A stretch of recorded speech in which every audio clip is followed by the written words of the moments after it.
Hello and welcome to another episode of the Small Agency Talk Show. I have to be honest with you, I'm not sure what to expect today. We have another one of those episodes where my co-panelists conspired to be together to, wreak havoc on the show. We have our production assistant intern hanging around in the background who is, I think, more interested in setting up the pool than she is in seeing this episode succeed. Yes. So I just have to start off by interrupting you and saying I think you know exactly what to expect. Yeah. You're just not looking forward. You're not looking forward to it. Yeah. Well, we are off to a rockin' start. So I'm Chip Griffin. I'm the founder of Saga, the Small Agency Growth Alliance. I am joined by Brad Farris of Anchor Advisors and Gini Dietrich of Spin Sucks, and of course, the co-host of the fantabulous Agency Leadership Podcast. Yes, the fantabulous. And oh my God! Now the hamster showed up. Oh my God! It is what it is. I'm sorry. We are going to lose every viewer we've ever had. It's now a federal holiday as of yesterday. It's true. I can't really. I think the hamster actually is probably going to attract viewers. Animals always do well on the internet. If people start watching this channel for the hamsters, I'm going to quit. I will quit as well, actually. I'm out. Mic drop, I'm out. Hi, I'm Brad. I'm the new host of the Small Agency. Okay, well, so Brad, since you're the host, why don't you introduce the topic since you came up with it? Okay. Well, one of the questions that I've been hearing lately from clients, because things are starting to move again, people are starting to see their businesses bring on new business and look to hire more people. And so they're looking ahead for growth. And one of the questions I'm hearing is, what are the common barriers to scaling your agency? People are starting to think about not just incremental growth, but what happens when we grow 30, 50, 100%? What are the barriers that I'm going to run into that I should be concerned about and pay attention to? It's funny you say that because I, right before this, had a conversation with a client, and she's crushing it, absolutely crushing it. And she's doing so many things well. And I said, well, you know what this means? And she said, what? And I said, we're going to increase your rates again because we just increased them. And it was like, boom, boom, boom, boom, boom. And I was like, clearly we didn't increase them. And she goes, I'm scared. And I was like, good. We're doing it anyway. But I think that's, to your point, that's one of the things you have to think about is, should you be increasing your rates? What does that look like? And what are the real barriers in that? Is it a real barrier or is it just mindset? Yeah. Well, and the answer to the pricing question is always yes. I don't even need to look at an agency's rates, and I can tell you they need to increase their rates. I mean, I don't think I've ever seen an agency that I've worked with who has raised their rates and regretted it. No, I totally agree. And it's the first answer that I go to too. But what I think is interesting is what Ginny's client said back is that she's scared, right? Yeah.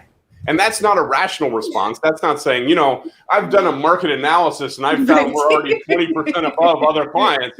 And that's also not saying, hey, the last time I put a proposal in front of people, they went, Right.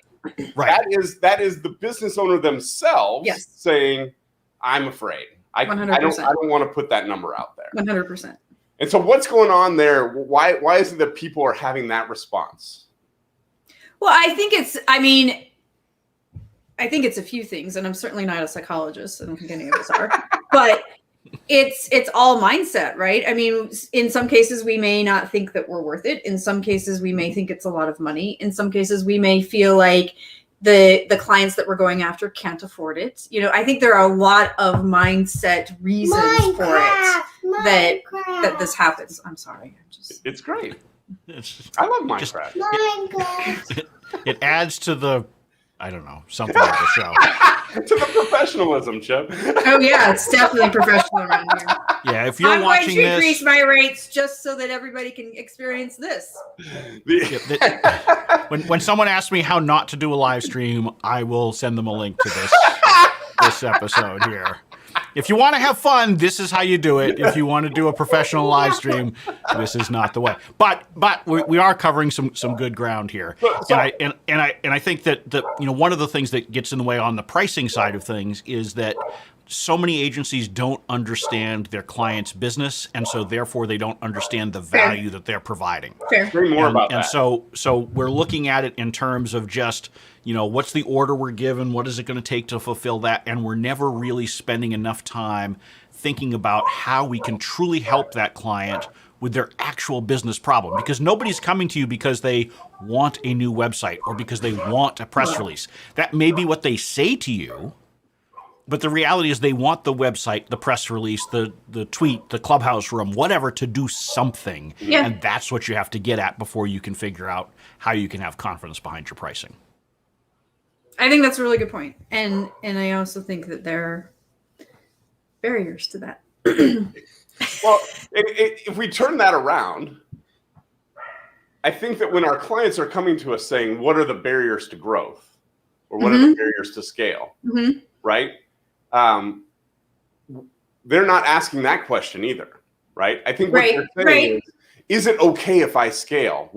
In other words, they're already imagining all the things that could go wrong with growing their business, as opposed to thinking, oh my gosh, this is such an opportunity. Things are going to be fantastic. And that fear that Gini was talking about, what I'm seeing when I talk to people is that when they started their business, they had nothing to fear. Right. They had nothing. And they had nothing to lose. Yeah. Right. Yeah. And now they've grown to a certain level of success.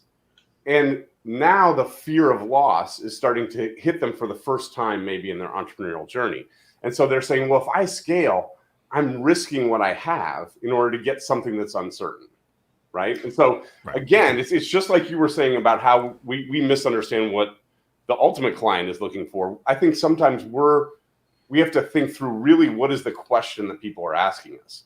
Am I risking everything? Is it worth it what I'm going to get for what I'm putting on the table? Right. When the Great Recession hit and I had to lay off half of my staff, and it was horrible. Like the whole experience was terrible. And I have PTSD from it. It was terrible. And for about 2.5 years, I went through this whole process of, I don't want to hire anymore. I don't want to scale. I don't want to get back to where we were because I don't want to go through that again. Yeah. And it was really hard for me to get past that hurdle. So I think you're right from the perspective of, we're afraid that, what if we scale and we have to bring it back down? Or what if we get used to making a certain amount of money and then we lose it? Or there's all the what ifs. And you're right. I think there's some naivety when you start your business. Like, you're like, I'm going to do this. And then you get into it and you're like, oh, not what I expected. But you're already in it, right? Like, you just, yeah. But then by the time the Great Recession or COVID or whatever the next one's going to be, and there will be a next one, by the time you go through those experiences, there is a little bit of fear for sure. Yeah. Well, I think a huge part of the problem is that agency owners don't think about why they're scaling, and they don't define what scaling even is for them. Fair. Right? Because I think the default is just to think that scaling means I just have to keep growing. I have to keep growing. And when I say growing, most of the time I'm thinking revenue. Mm-hmm. The reality is that may not actually help whatever your end goal is. That's right. And so, I think the biggest thing that holds back agency owners from all kinds of success is that they haven't really defined what they want from their business. And if you don't understand what you want to get out of it, you can't figure out how to map the business to go with you. Yeah. And I think there's a lot of perception about what scaling an agency is. It means lots of employees, big revenues, big fancy office, lots of benefits, lots of perks, like all of those things.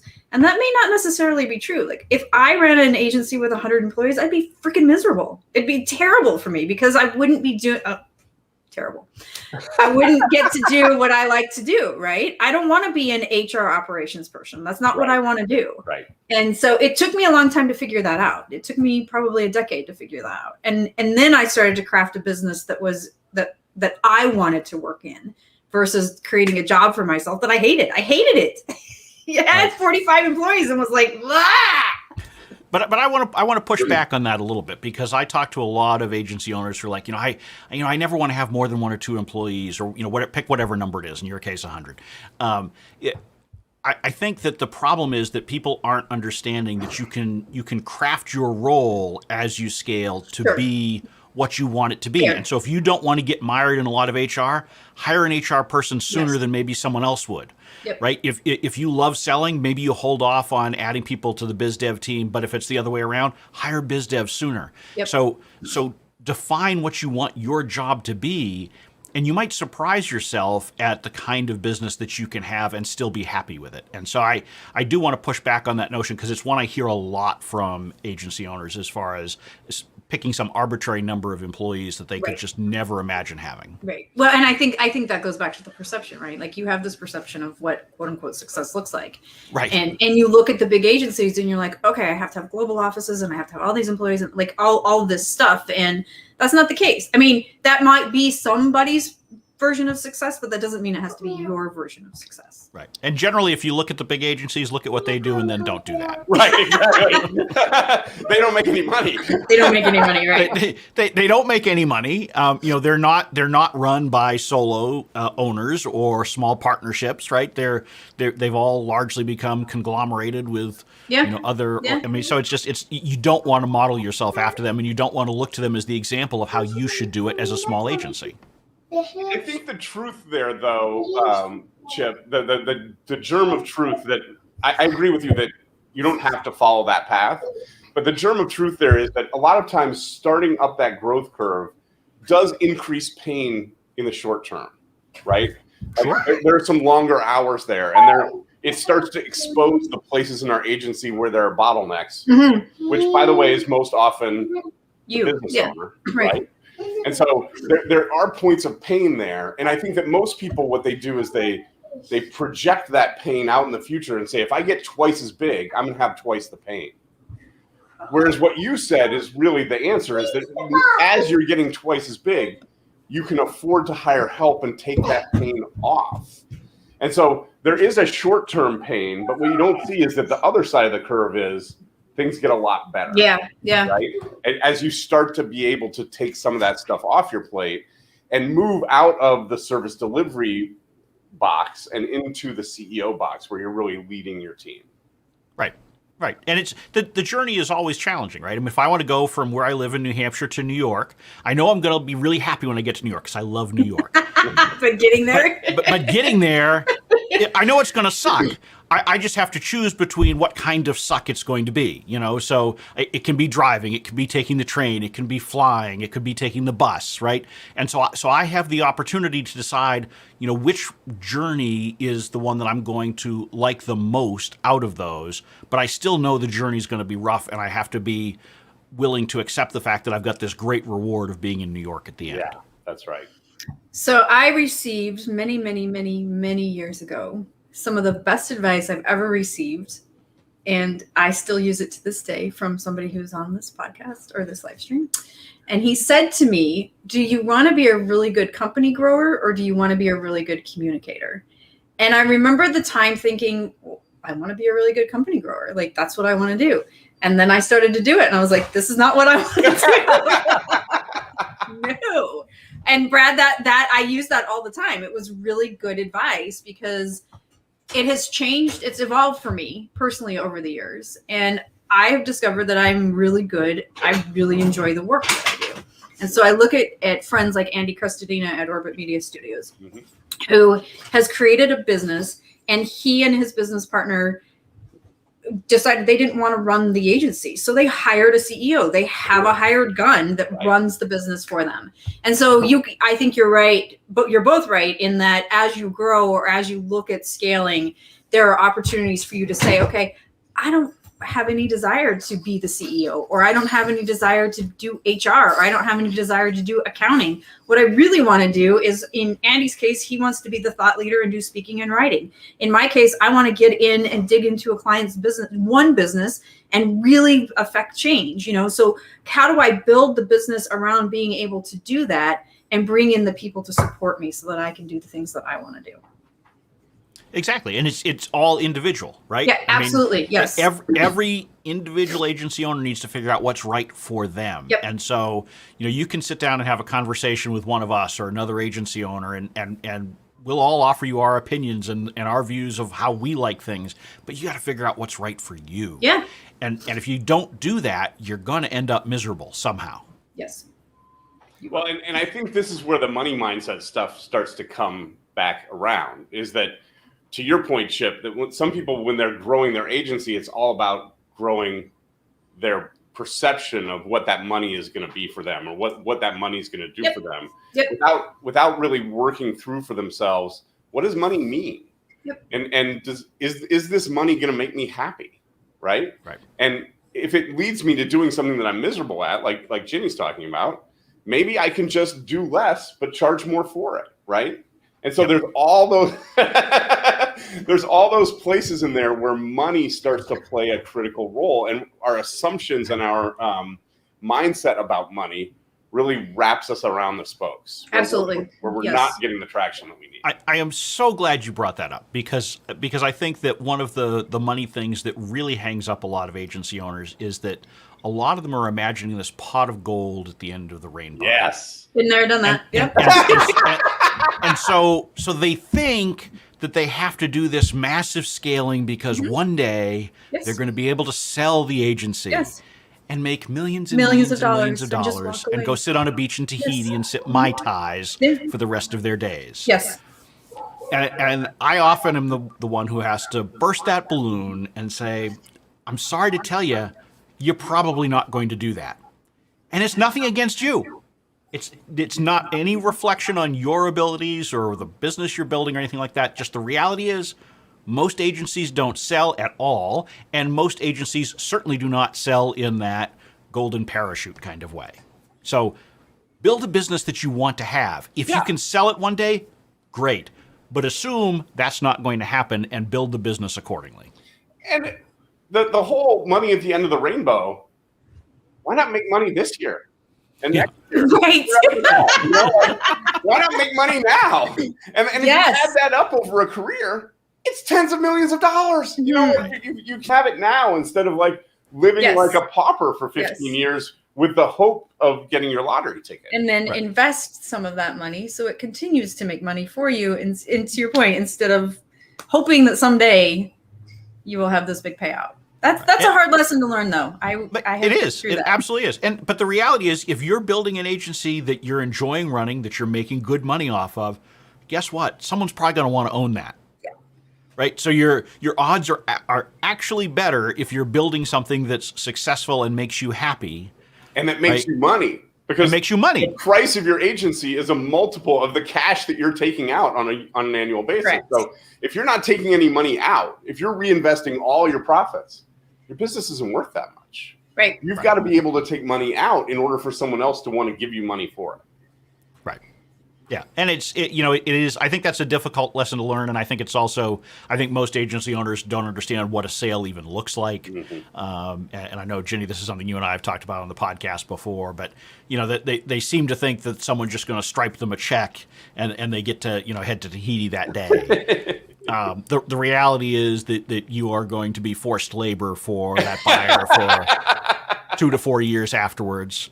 You can think of it as a sentence. Not only, yes, it is a sentence because you have built this business and you've been your own employer for years. And now you have to go work for somebody who wants you to do things their way, report things that you don't get to service clients the way you want. You don't that is a sentence for sure. But it might be a short-term pain, but it's worse than just taking a job, though, because it's taking a job with a boss who tells you what you can do with what you built. Right. So it's not, if you go work for a different employer, okay, yes, it's different because you're now working for a boss, and so you're going to have to make that adjustment. But when you're told that the agency that probably has your name on the door, you can't make the ultimate call on what you do, that's a tough pill to swallow, particularly knowing that your finances are tied to this, because guess what?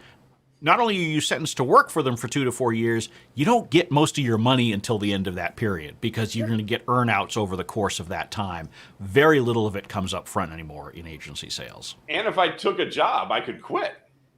Right. Yes, you could. But if I take it out, I cannot. I could quit, but you won't get your money. I was trying to get out. Right. Yeah. Well, and then chances are you've got some onerous non-compete stacked on top of the end of that 2 to 4 year sentence, right? So you've now got, a year or two or more where you can't create another agency that's anything like what you built before. So, in those 2 to 4 years, you may sit there and say, oh, I got this great idea of how I would do this differently the next time. Because a lot of agency owners do sell and then end up going on to create another agency somewhere down the road. You can't do that immediately in most cases because your contract for the sale of the business doesn't allow it.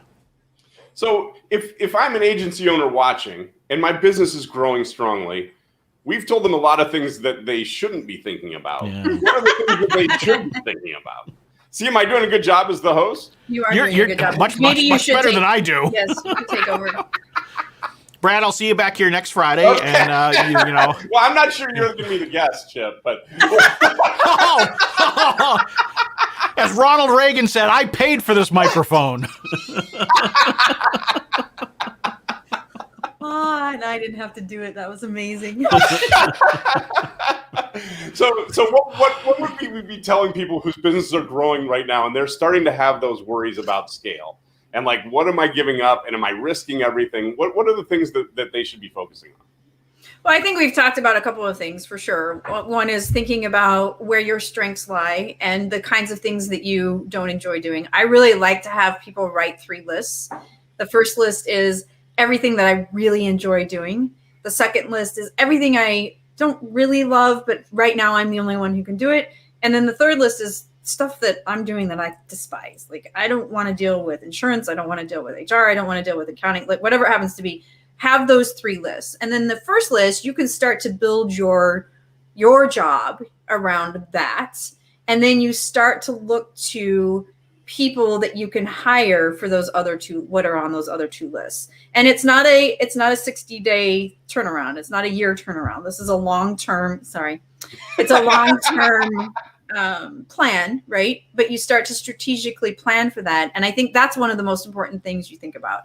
You think about increasing your rates. You think of like all of those pieces that come into it so that you're not having to hire 40 employees for, a job that 5 people could do if you increased your rates. So those kinds of things, I think strategically, as you think about, a 3 to 5 year plan is what you should include. And Brad, even though you're the host, I'll turn the table on you. What would you recommend they should do from a positive standpoint, a happy standpoint, as opposed to these are the things you shouldn't think about? I like Ginny's lists very much. And what I often help people to think about is that third list, those things that you're not good at and that you don't enjoy. I help them to notice, what is it costing you to do that? Interesting. Yep. It really costs you in confidence when you're doing stuff that you're not good at. And so, I spend hours and hours trying to do the bookkeeping and it still doesn't balance when I could spend those hours talking to a client and winning a new deal, And so looking at the opportunity cost of those things that we're doing that we're not good at or that we don't enjoy, that helps people to outsource them more quickly. Yep. Right? Get them off your plate. And if we can get that stuff off your plate, can we move more of your time into that first list, the things that you really enjoy doing? Because that is really going to accelerate growth. If you can start getting rid of those things that you're not good at and spend more time on the things that you are really good at, that is one thing that really starts to move the needle more quickly. Yeah, totally agree. And you'll be happier. Yeah. Sorry. Yes, which is critically important. Because if you do not like your business, it will not reach the level of success that it could. That's right. Plus, you'll be miserable. Right. And really, what's the point in being miserable? I don't understand that. Right? Some people love it, Chip. Some people do love being miserable. I know people who just seem to thrive on it. I cannot wrap my mind around it. And yet you invited Gini and I on the show today. Yeah. Yeah, it's only 30 minutes of misery. I think the two of you. Oh, yeah. No, you two are very charming, and I love talking to both of you most of the time. Apparently, just not together. I think it's the first time we've had this set up. But anyway, but I think that the interesting thing is, and the common thread is, all looking inward to yourself as the owner, as your first step in scaling. You are the bottleneck. Absolutely. And I think most agency owners don't think that way. I think most of them start thinking bigger picture. How can I build out the team? How can I, back in the day, how can I have more offices or, more Back reach in the or, day. what more, pre-pandemic. Pre-2020. So, how can I offer more services? All these different things. Yep. The reality is you have to scale yourself first. And you have to figure out how it is that you're going to reshape your own role and get it to where you're happy with what you're doing, but it's also, as you've said, Brad, the most effective use of your time. Because if you're wasting your time on low value stuff that you hate doing, that's going to hold you back more than just about anything else. So get your own day right. Look at how you're spending your week and reshape that so that your 40, 50, 60 hours, whatever you're putting in, is the way that you want it to be and the way it should be to help your business grow. Can I jump off of something you just said? Because it really triggered an idea for me. I'd love for you to jump off. I do think that a lot of people, when they think about growth, they think about more clients, more services, more things that we're offering, right? More employees, more. Yeah, more. The answer is fewer clients. Yes. Fewer services. Yes. More focus. Yes. You're doing more of the same thing over and over because that's what profitable services are. Yes. It's doing predictable engagements. And not just profitable, but predictable and scalable, and you can teach it because it's a process, right? So it's not like the client I mentioned earlier. And I keep saying to this to her, she's like, I just look at other agency owners and they're doing this and they're doing that, and I'm not doing any of those things. And I'm like, the reason you're not doing any of those things is because you've created a niche. You are well respected and well sought out because of it. And you only do one thing and you do it better than anyone else. That's phenomenal. That's what you should be doing. Exactly. Every other agency owner is not doing it right. But Gini, it's boring. I don't want to do the same thing over and over again. I want to do more things for more clients. Get a hobby. That's what I hear. Get a hobby. Take up painting. Take your kid to the beach. I mean, but look, there are a lot of answers to this problem. Yeah. Well, I mean, also the reality is that even if you are very tightly focused in what you serve and who you serve, you can still be creative. You can still have a lot of variety in your day. The specific challenges that your clients have are going to be varied enough that you can still apply creative thinking. Yes. Whatever service you're delivering, you still need to continuously improve it and learn. And I don't care whether that's, I'm doing traditional media relations. Well, guess what? There's no such thing. Right. Media relations has changed. Right. Media has changed. Yeah. You need to change. Yeah. Right. And so there's plenty of opportunity to continue to innovate, experiment, be creative, even if you are focused. And I think that focus is so incredibly valuable. And I really want to zero in on what you said, Brad, about the fewer clients. I'm not sure I would agree with fewer clients, but same number of clients, right? Okay. Most people think you scale by growing your client base. So I'm going to go from 10 to 20 to 30 to 40 to 100. The vast majority of agencies, and there are exceptions, but the vast majority of agencies do not grow by adding more clients. That's right. They grow by swapping low-value clients for high-value clients and continuing to leapfrog, and so you keep getting bigger and bigger client engagements. And that's how you're successful. That's how you can run a business that you'll be happy with, you'll make a lot of money at, and who knows, maybe one day you actually will be the one who breaks our... Sells an agency. Sells the agency. Proves us all wrong. Yeah. And if you do, great. It does get the golden parachute, get your check and go to Tahiti, and the three of us will be like, oh, well. Damn.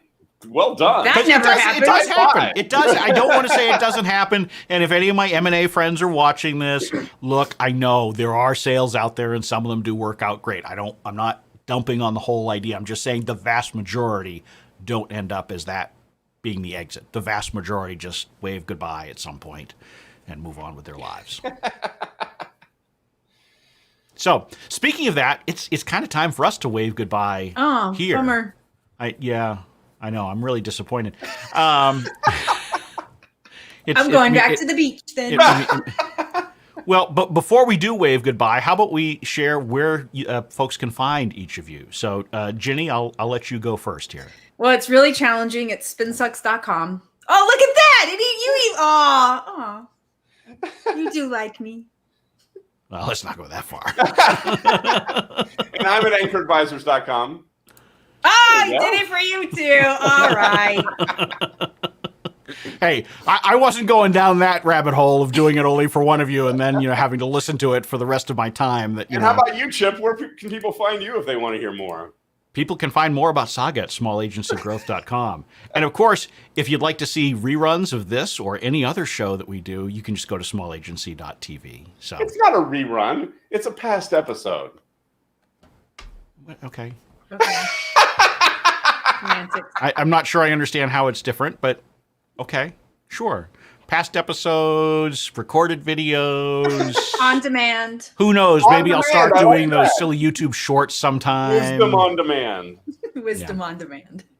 Well, I think the only demand right now is that we wrap this up because we've lost all our viewers at this point. So on that note, I thank you all for joining me, and I look forward to seeing you all back here, hopefully to watch next week, Friday at 12 noon Eastern Time on the next Small Agency Talk Show Live. Thanks, Brad. Thanks, Jim. Bye. Bye. Bye now.